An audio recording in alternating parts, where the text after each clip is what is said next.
Radio Pirate. Do you like it? Yeah! RadioPirate.com.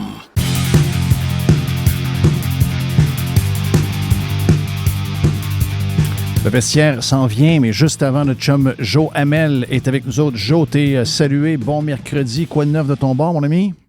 Écoute, c'est tranquille. Là. Écoute, ça commence à, pas dire fondre, là, mais on commence à voir les poubelles ressortir des rues de Montréal. Tu as vu un peu de quoi ça a l'air, c'est déprimant. Toujours la pire, pour moi, c'est toujours la pire.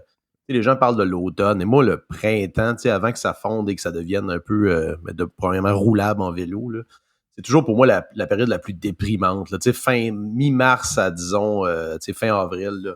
C'est pire que, l'automne, au moins, t'as pas cette abomination-là. Là, là tu vois comment...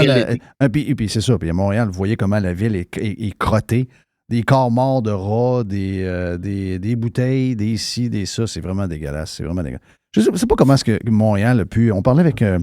sur Radio Pirate Prime ce matin, on parlait avec un Français, un Québécois qui reste en France depuis 25 ans, mais qui revient encore à Montréal pour sa famille, puis qui, à chaque fois qu'il débarque de l'aéroport, il est viré à l'envers de voir comment Montréal... Tu sais, des fois, tu dis, OK, toi, t'as arrêté dans le temps un peu, mais c'est la décrépitude de Montréal. À chaque fois qu'il débarque, il n'en revient pas. Il dit, mais non, ça ne peut pas être pire que la dernière fois. Oui, ça l'est pire. À chaque fois qu'il vient, il n'y a personne qui comprend. Puis rappelle-toi, on était plus jeune que moi un peu, mais quand on était dans des régions, puis avant, quand Montréal était festif, que Montréal était une ville de plaisir, que les Nord-Américains, à grandeur de l'Amérique, les gens aimaient aller à Montréal. Et ça, c'est complètement disparu. C'est complètement disparu. Ce Montréal-là n'existe plus. Ben, il y a des quartiers en entier qui sont en train d'être rayés de la carte d'un point de vue du développement économique. Regarde le meilleur exemple et on commence à même faire le même constat, même dans les médias de gauche.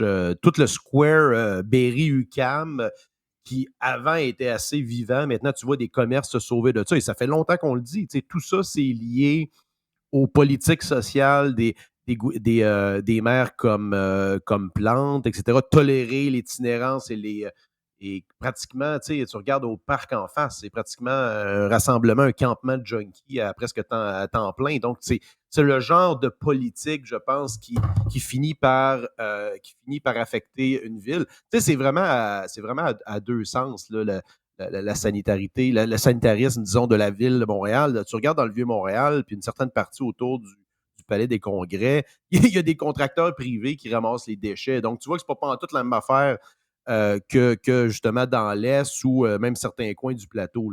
Oui, c'est bien triste. Je pense que personne gagne. Là. C'est pas juste les Montréalais qui ont à vivre dedans. Le Québec a besoin d'avoir Montréal qui est belle. Le Québec a besoin d'avoir Montréal qui est focus, qui est la vitalité économique du Québec, le poumon économique du Québec. Il n'y a rien de beau à voir ça. Puis, c'est ça, toute la c'est la même chose à Québec. T'sais, on veut des maires qui reviennent à la base, ramasser les poubelles, déneiger les rues, réparer les artères. T'sais, une joke incroyable, c'est que avant d'arriver au casino, il y a des nids de poules. Là, c'est comme l'exemple ultime de ce qui ne marche pas au Québec. Tu as des nids de poules en arrivant au casino. Ah oui, c'est complètement fou. Complètement fou.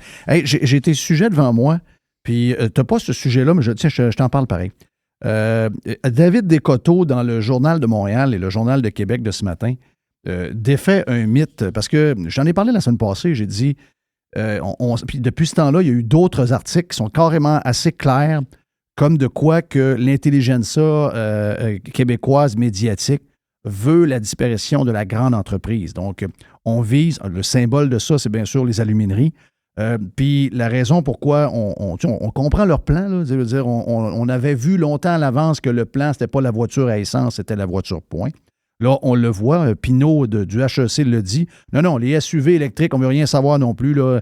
SUV, il faut que ça soit enrayé de la carte, que ce soit à gaz ou électrique, on ne veut rien savoir. Donc, c'est vraiment une guerre à l'auto. L'électricité aussi, donc l'énergie, c'est tout relié. Et là, ce qu'on nous disait, c'est que la grande entreprise arrête pas de bouffer l'électricité des Québécois, puis à cause de ça, on va être obligé de refaire des barrages, etc. Puis là, eux autres, ils remettent vraiment en question l'implantation des usines au Québec depuis 60, 70 ans, 75 ans d'aluminerie. C'est clair que ce qu'ils veulent, on le voit. Là, demain matin, ça disparaît. Il y a 25 000 emplois rémunérés à 125 000 par année. Ça ne leur sac à rien.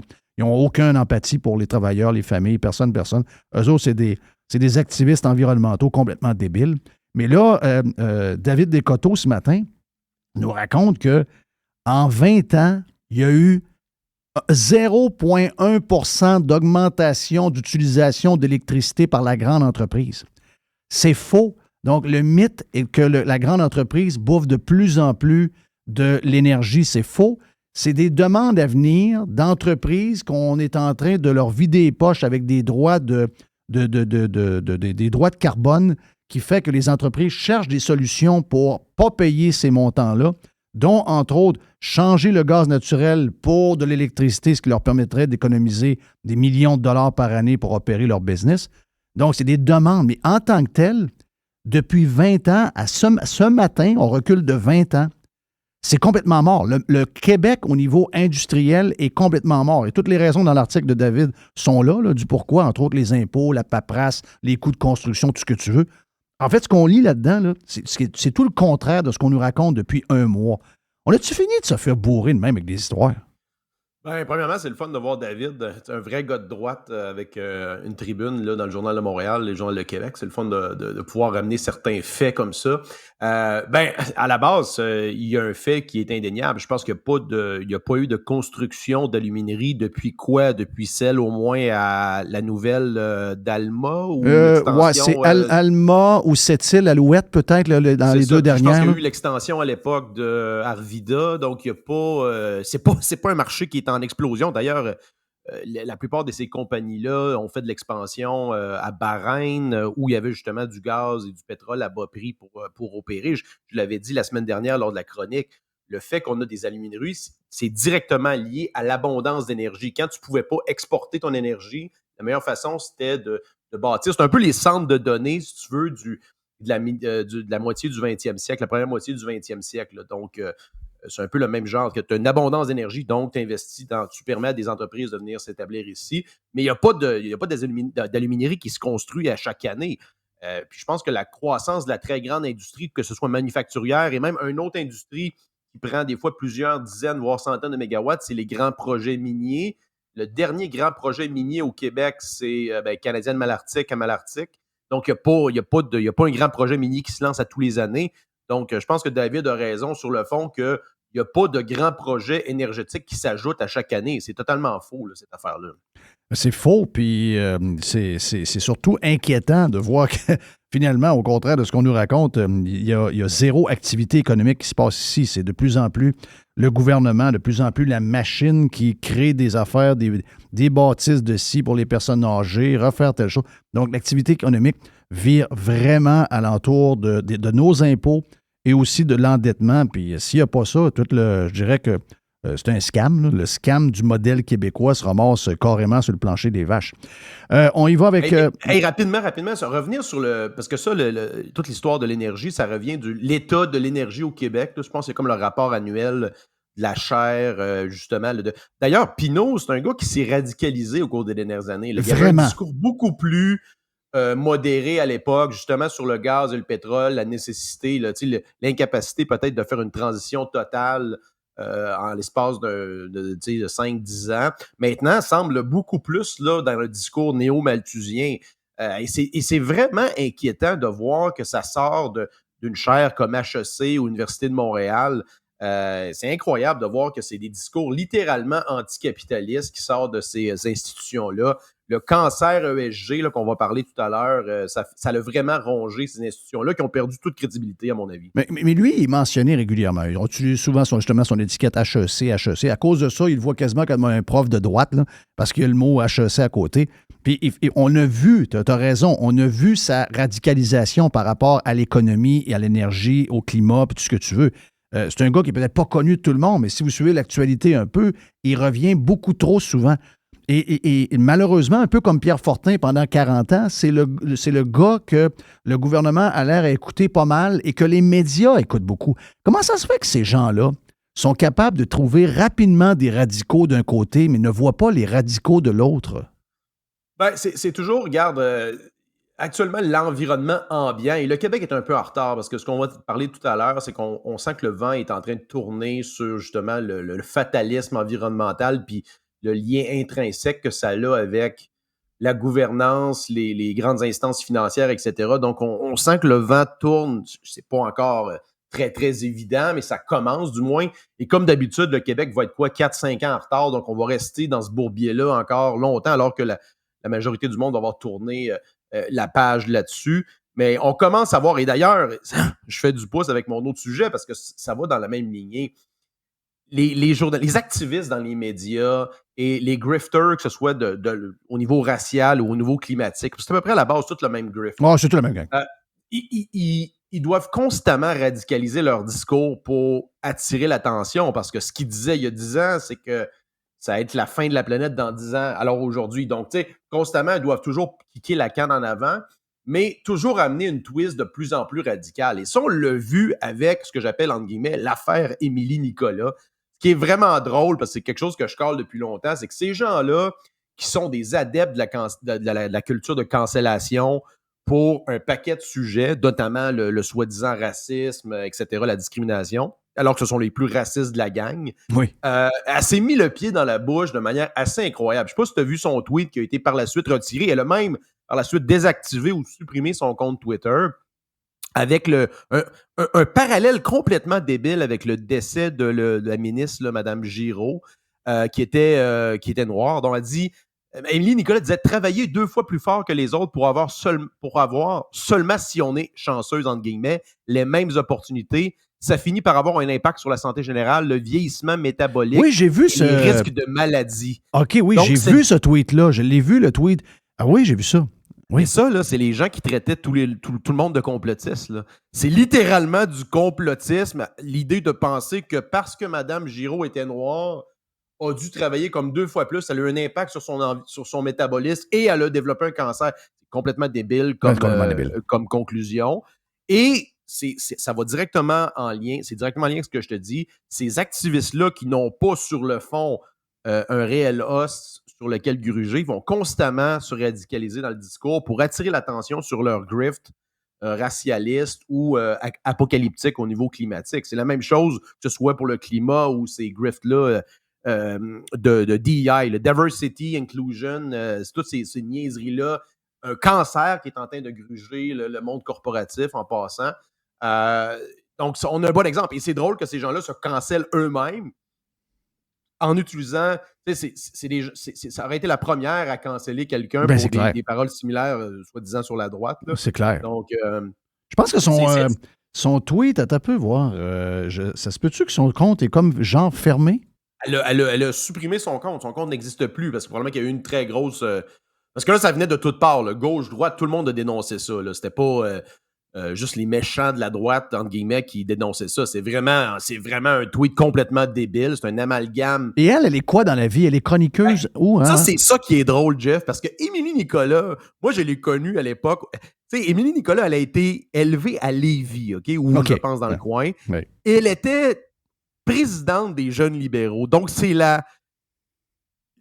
par définition, le type d'establishment soi-disant aisé ou favorisé par le système qui, aujourd'hui, dénonce le système. Puis c'est drôle parce que Émilie Nicolas avait monté les échelons, entre guillemets, au Parti libéral précisément parce qu'elle était dans la commission des commissions culturelles ou quelque chose comme ça. Donc, elle dénonce la race, mais c'est précisément à cause de la race qu'elle avait grimpé des échelons dans une commission, tu sais, entre guillemets.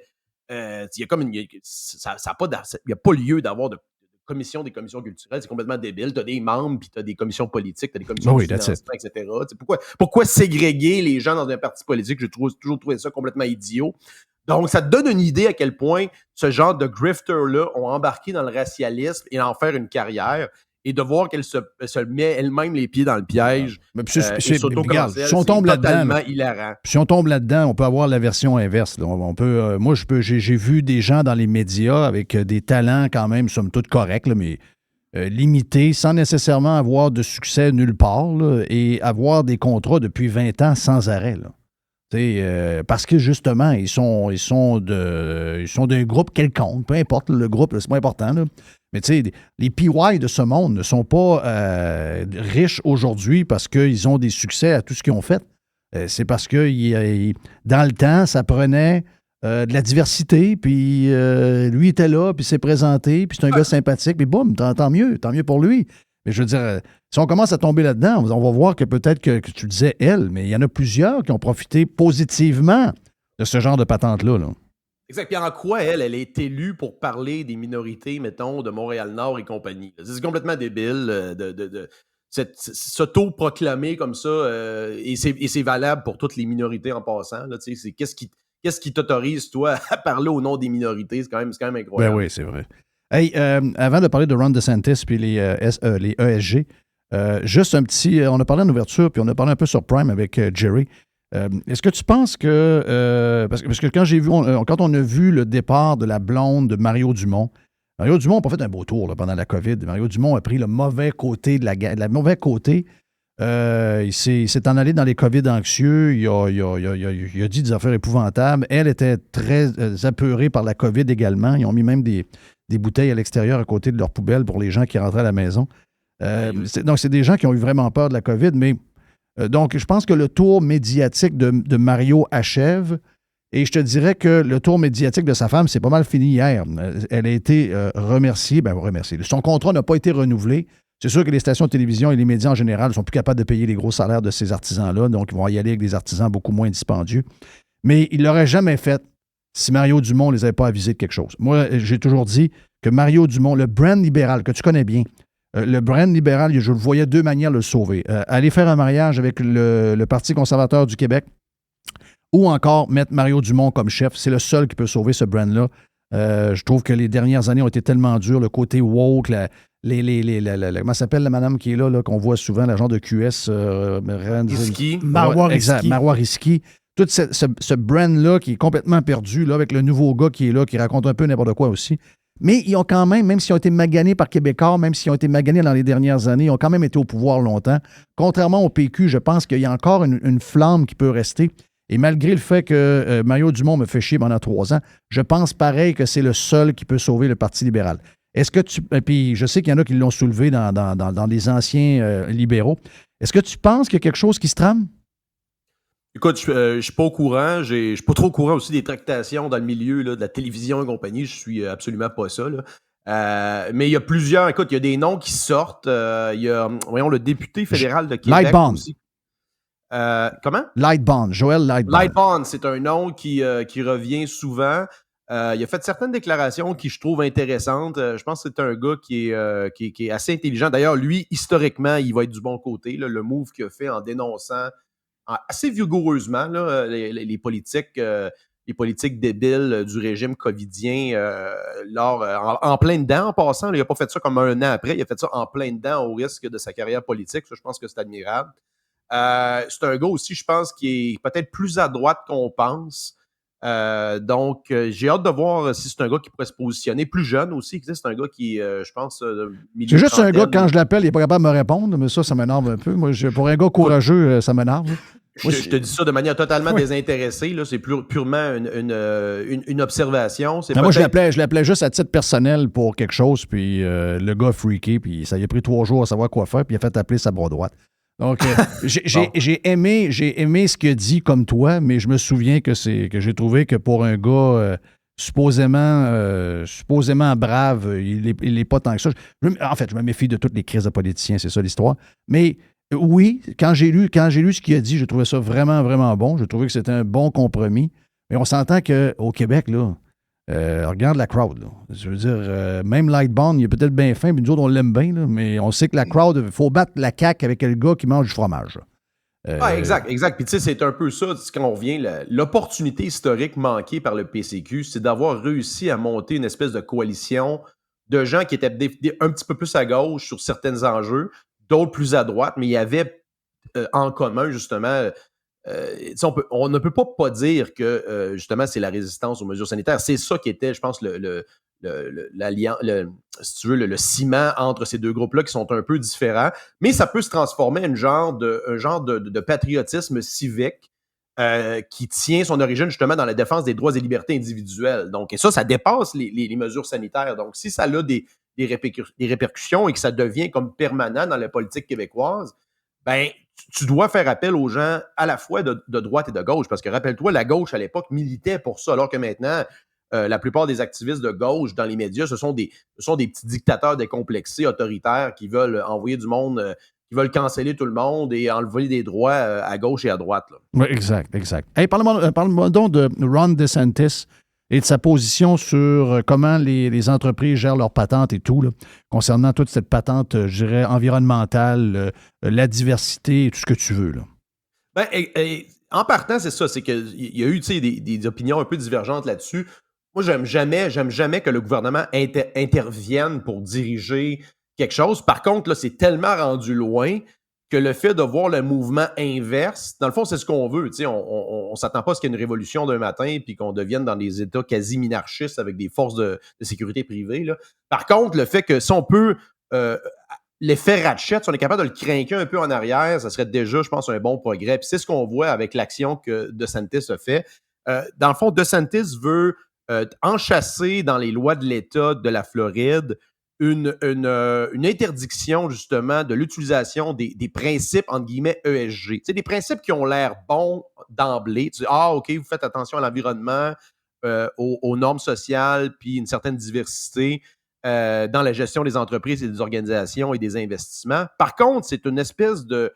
C'est un takeover, ça, des entreprises privées par une espèce de social credit score, là, indirectement, et qui permet justement de diriger, parce que c'est 100% politique, on s'entend, là, c'est directement lié à l'activisme environnemental. Tu vois des entreprises, des gestionnaires de fonds comme BlackRock qui disent, ben nous, on va plus investir dans les on va ne pas financer des entreprises si vous avez moins de femmes sur votre board, ce qui est complètement débile, tu sais, si on ne sait pas quel est le contexte qui fait qu'il y a plus ou moins de femmes sur un tel board en passant. Puis s'il y a un board qui a 100% de femmes, est-ce que vous allez aussi diriger non, dire c'est pas pareil. de pas investir? C'est ça, tu sais. Fait que c'est tellement complexe comme mécanique que tu peux pas avoir des espèces de... Tu peux pas avoir de planification centrale provenant, que ce soit de gouvernement ou de gestionnaires de fonds comme BlackRock, de dire comment vous allez gérer votre entreprise. Puis cette espèce de folie de stakeholder, le capitalisme des parties prenantes, là, qui est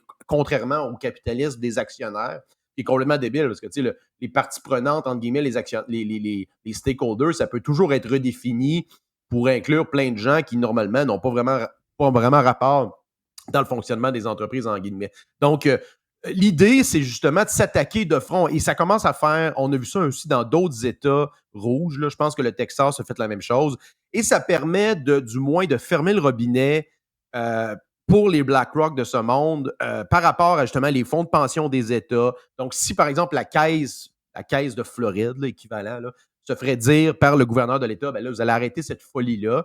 Puis votre rôle, c'est de retourner du rendement pour les déposants. Et voilà. Si vous avez des gestionnaires à l'interne qui disent on veut investir dans le pétrole et dans le gaz, le but, c'est d'avoir des retours. C'est pas de faire de la politique. C'est pas d'aller vous promener puis vous pavaner sur des panels pour parler de l'avenir puis des glaciers. C'est de retourner du rendement dans les poches des déposants. Voilà. C'est ce que devrait être c'est le message qui devrait être envoyé aussi aux directeurs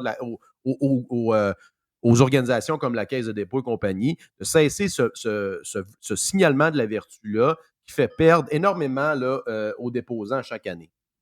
Thank you, Joe. Ben le fun. Écoute, j'avais encore 3-4 sujets, mais je regarde le temps, ça déboule vite. Ça déboule vite.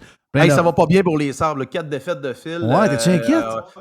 On a de participation aux séries Hanging by a Thread, mais, mais tu sais que c'est ça. Des fois, tu as une lancée, après ça, tu retombes de l'autre bord. Calendrier aussi, des fois. Mais tu perds contre des... Il y a des équipes contre lesquelles tu peux pas perdre. Des équipes comme en bas de classement. C'est un sport qui est difficile dans le sens où mais on le voit que le Canadien se met à gagner. On gagne, c'est ça. Ah oui, le Canadien gagne avec une gang de flow. Là. C'est exact. Tu sais que c'est un des sports les plus volatiles, hein? Dans le sens où la dernière équipe peut gagner contre la première équipe alors que personne ne le prédit. Ce qui est un peu, c'est ce qui est beau que le hockey d'ailleurs. Puis s'ils se remettent, Buffalo peut se remettre vite, mettons, ils se remettent là. Ça veut dire qu'ils ont eu leur creux avant. C'est le meilleur timing pour avoir son creux. Je comprends qu'eux autres, dans le sens qu'ils sont pas safe pour les séries, donc ça leur fait mal pour juste participer. Mais si, mettons, ils revirent ça à l'envers et se mettent à gagner, bien, le timing du creux de la saison va avoir été parfait. Parce à l'inverse, des fois, tu as des clubs qui ont ils ont une bonne ride, puis tabarnache, ils arrivent dans 3 semaines de la fin de saison, ils commencent à perdre des games bizarres. On dirait que de ça, tu te relèves jamais. Donc, who knows? Moi, j'essaie de te donner un peu d'espoir, mon chum Joe. Yes, à suivre. À suivre.